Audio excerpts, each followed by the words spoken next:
Welcome back to the channel, guys. Welcome back to Phoenix, Arizona, and welcome to another video. If you guys haven't already caught my Gktech dual caliper install, well, we'll go ahead and show you those. You might want to go back in my timeline, find that video and watch it. Today we're going to be doing the Gktech bolt-in hydro. What is a bolt-in hydro? Well, you probably already know, but it looks something like this. So it comes with this pretty nifty bracket from Gktech. You get two options.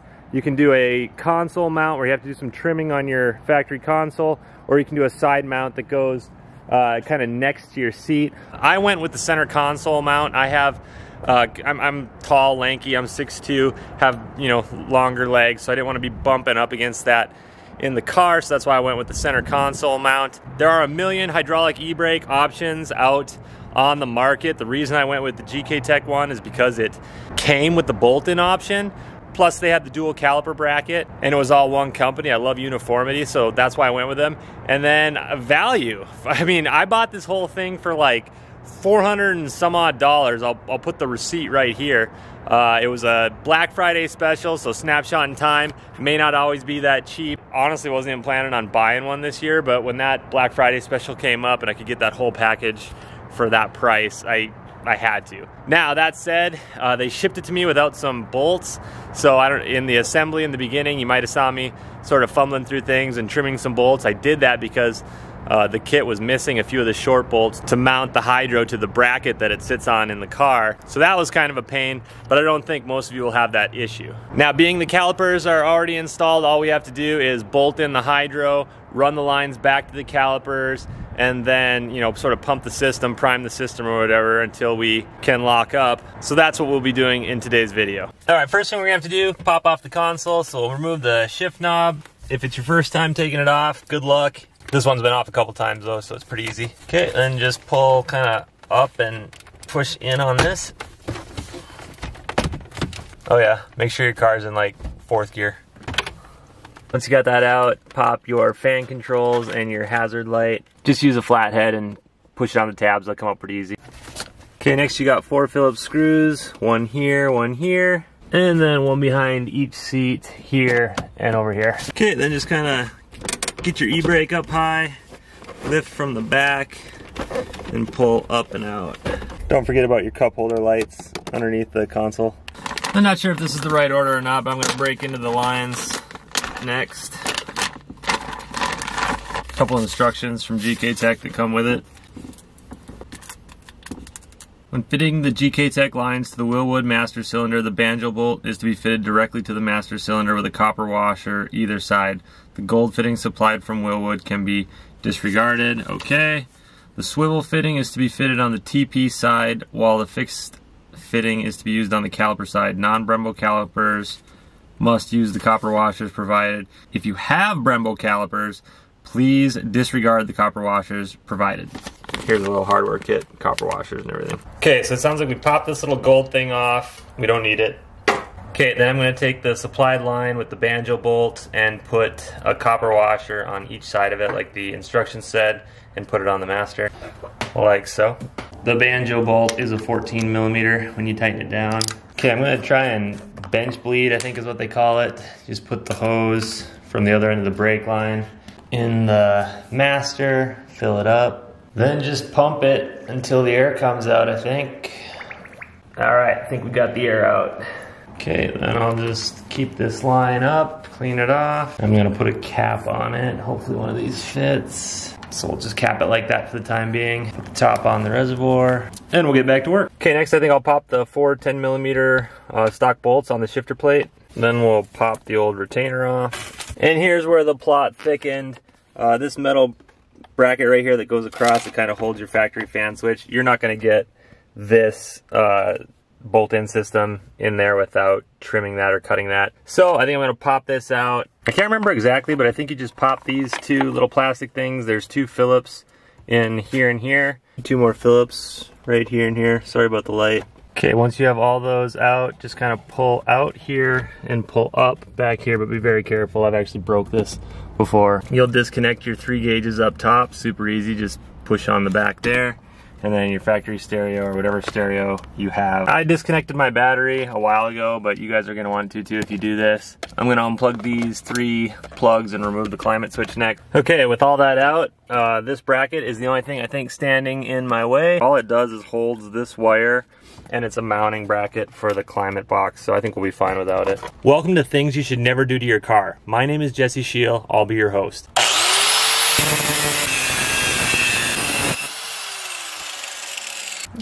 I caught my steering wheel with the grinder. P.S. I didn't even measure that. Cut once, don't measure. I'm just kidding, measure twice, cut once, guys. Don't follow my examples. This is not going very well. All right, mocking things up, put the console back in here, and this is actually hitting down here. Obviously this is all bolted in and everything now.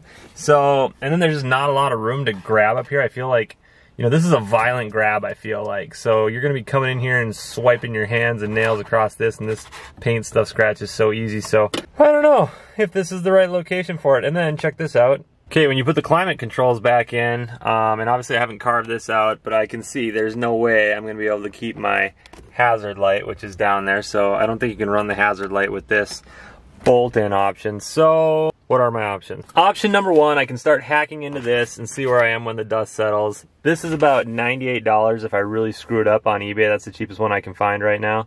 So I'm not quite ready to do that. Option number 2, I could take the bolt-in kit out, put the old frame in here, and then move this back and weld it, which completely defeats the purpose of buying the bolt-in kit. So there again, I'm not ready to do that. And I think the third option I'm going to go with, for like 50 bucks shipped, I can get the other bracket that sets the hydro, I think right up over here. So I think that's my best option right now. I am worried that it's going to like bump up against my leg and stuff, but I think this will be like maybe a little bit more natural position anyway than reaching way up over here and scraping the crap out of this every time. So I'm going to order one of those. I'll be back to you guys when it gets here. One eternity later. And just like that, we're back in business. Just doing a little bit of test fitting here, so I did have to remove the line, so I'm going to have to put the line back on and bench bleed it again. By the way, these are the 10mm bolts that come in the kit that you use to mount the bracket. I ran my line just down the side here. I went underneath the bracket, and then we'll bench bleed it quick, and then we'll send it out back. Don't spill. Get all those air bubbles out. You'll see it go up and down, but no bubbles. Okay, cap that off, and then we'll run the lines back. Now this is not the only way to do it. This is not the perfect way to do this, but I went up and over the e-brake here. You can pull it up, no problem. And then I went through this hole. I sent a piece of TV cable down through the back through here to grab onto this. Hang on, I'll show you how I did that. Okay, so I took this pyramid twister bit on a drill and drilled a hole right here, maybe right there as well, but we're not gonna pay any attention to that one. But I drilled it right here. This is dead center of the rear. You can see it like that. And fished some TV cable or coax cable down through there, through that hole that I showed you on the other side, and then taped the ends and pulled the brake line through. And just so you guys know, that hole was already there. I just made it bigger. Then when I had the brake line through, hooked up to the T-fitting. This is an existing hole right here. It has one of these little painted bolts. I just moved that bolt like up over there now. There was already a tapped hole there with nothing in it. So I moved that bolt in case I ever need it in the future. Used this thread, picked up this bolt and this grommet at a hardware store. I'll give you a picture of those, so if you want to buy those, you can. And also, it would probably be cool to come through here, but there's a little wall right behind here. You could get through it with a drill bit, but you'd have to completely tear apart all of this and take out the cubbies to probably get to it. So that's why I chose this route. And I didn't want to go under the car, because then this way I could kind of monitor the lines for leaks and, you know, keep them out of the weather and stuff. So then before I connected These ends, I connected them to the calipers, and let me show you why. Okay, so this is the driver's side rear caliper, and I connected this end first because that end is fixed.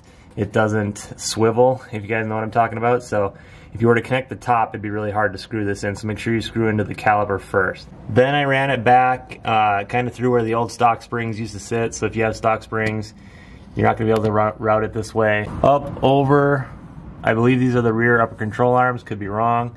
And then just above the axle on the driver's side, there's a grommet that has an existing line going through it. Let me show you it up top. So here it is up top. I just took a razor blade, cut a little slit in there, and then sent the brake line through, and then came up here and connected this. And again, this is the end that swivels, so you want to connect the caliper in first. And on this side, I did have to drill a hole and put a little grommet in, so let me show you how I did that. Okay, so this is going to be extremely hard to catch on camera, but this is the passenger side diff, rear diff flange axle. Just above that, can you see those dots in the floor? There's like a circle right in the center of the screen there. You can kind of see the grommet where I drilled. So here's how you find out which hole to drill and not hit an existing line. This took me a while to figure out, but I'll make it easy for you.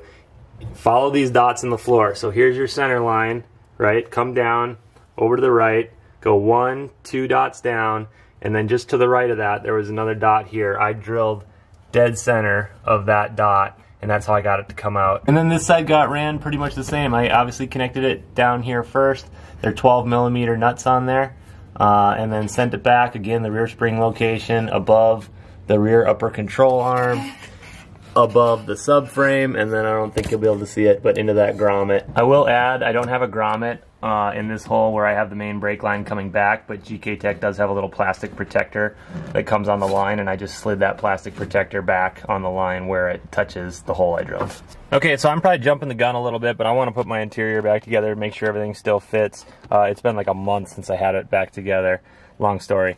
So remember, two little screws or bolts right here, and then 2 back here. I will warn you, if you do the side handbrake here, very hard to get at this screw right back here, since the seat kind of butts up against it. You have to pretty much smash the seat into that like as hard as you can with all your body weight to get that screw back in. But so far, so good. Okay, then just plug in your fans and your emergency or hazard light down here at the bottom. Pop back in. It's gonna be a really tight fit down here, but there is some clearance there. Now the old shifter knob is looking kind of ratty. It's broken here a little bit, so big shout out to Radi in Pennsylvania. Has his own YouTube channel, I'll link it below. Does some good 350Z content, but we're gonna be rocking this weighted shifter that he sent over. Okay, everything's pretty much back together. I gotta go get some help from a friend, bleeding the brakes, and then we'll be ready to rip this thing. I need you to pull on my stick quick. Your what? My stick. What do you got going on? Some baseball cards? Alright. Okay, my caliper has an 8mm fitting on it. I just got some $3 AutoZone hose going into a water bottle, and that's how I'm going to bleed it. Wow, look at you. Yeah, you like my stick? I do. Alright, right on. Check this out. Don't pull it yet. Alright. I don't want that fluid to blow everywhere. Let's go. Keep her coming. Keep topping her off and keep pumping it. Once you got the air out, just tighten the bleeder valve back down and then do the other side. Is she getting hard? She's hard, dude. Yeah? Yeah, we're good. Ooh, that is sexy. It probably only needs to be about half full when you put the cap on. Mine overflowed a little bit. Hey, Jesse. What's up? Now that she's all hard, I put some protection on there for you. Oh, dude, nasty. I refrain from protection.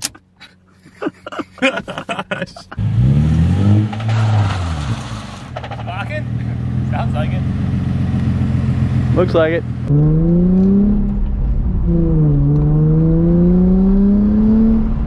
Oh, this sounds pretty good. Dude, this car sounds freaking sick.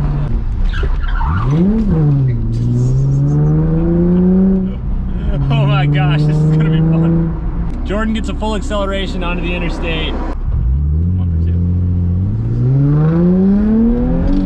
Oh, it's hard not to grab this stick instead of this one.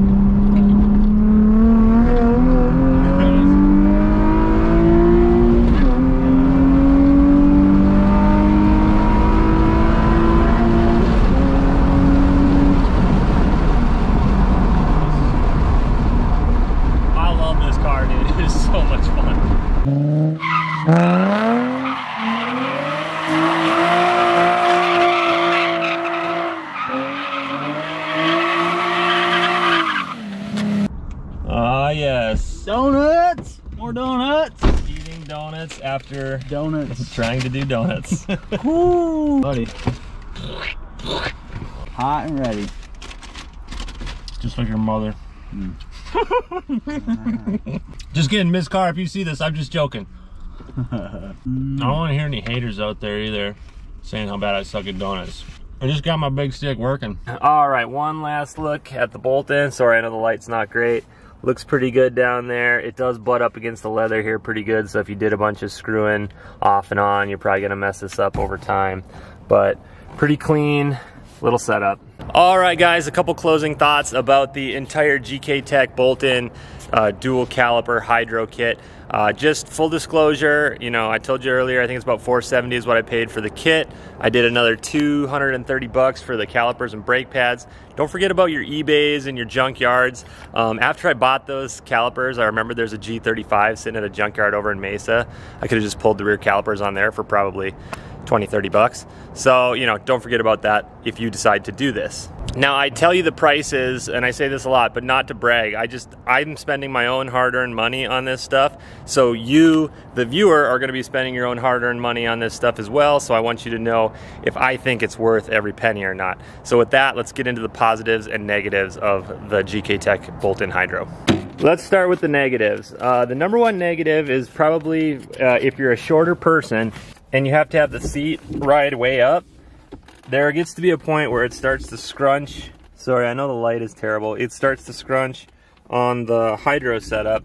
So, you know, FYI, depending on how short you are, that might be an issue, but I think most of you are probably tall enough it's not gonna matter. Another small negative would be getting to that screw back here in the console. I mentioned it earlier when I was putting it all back together, but it's really hard to get the seat forward far enough to get that screw in. Not a big deal though. Now for me, I had concerns at the beginning of the video that this would be interfering kind of with my driving style. Honestly, when I'm driving, I don't really notice it. If I need to rest my leg, like on a long trip, I would definitely notice it. Butts up a little bit here, but it's not bad. This is probably going to be the worst thing about it, is just getting the key in the ignition. It's a tight squeeze in here now. Going around is too far. So it makes that a little bit harder, but I wouldn't really worry about it. The only other negative I could maybe give it is the line length. There's not a ton of it. It fits just perfect, you know, in this configuration. But, you know, if I were you, I would probably order, I think the G35, they make this for the G35 as well. I would maybe try and get my hands on that G35 line going back, just to give me a little extra slack. Because I would have really liked to have mounted this, you know, down here somewhere. And again, I didn't, you know, I sent it through the upper hole. You could probably take this apart, get it through here just fine, have plenty of line. But these ones got very tight. I mean, they're pretty much as tight as they can go to get to the calipers. But it literally fits like a glove, like this. So if you want a little bit extra play, I'd say go grab the G35 kit. Now, the positives of this kit aren't many, but I think they far outweigh the negatives. One of the main positives, obviously, is going to be the price. Another one is going to be that it is totally reversible. If you ever wanted to take this out, yes, you did, or I did. I drilled some holes in the back, but you can always plug those up. Everything else bolts out. It's not going to hurt anything. There's absolutely no welding required, which is cool because guys like me who don't have a welder or don't even really know how to weld can put this in. And then finally, the fun factor. I mean, ripping that stick, and you know, I'm obviously, you guys, I'm sure you're going to give me a hard time. I suck at driving right now, and I've got a long ways to go. But the fun factor on this is high, so I don't know if you can put a price on that. In any event, I think that will do it for today's video, guys. I hope you found it useful. I hope you enjoyed it. I appreciate you so much for watching. Stay tuned for more. I'll catch you in the next one.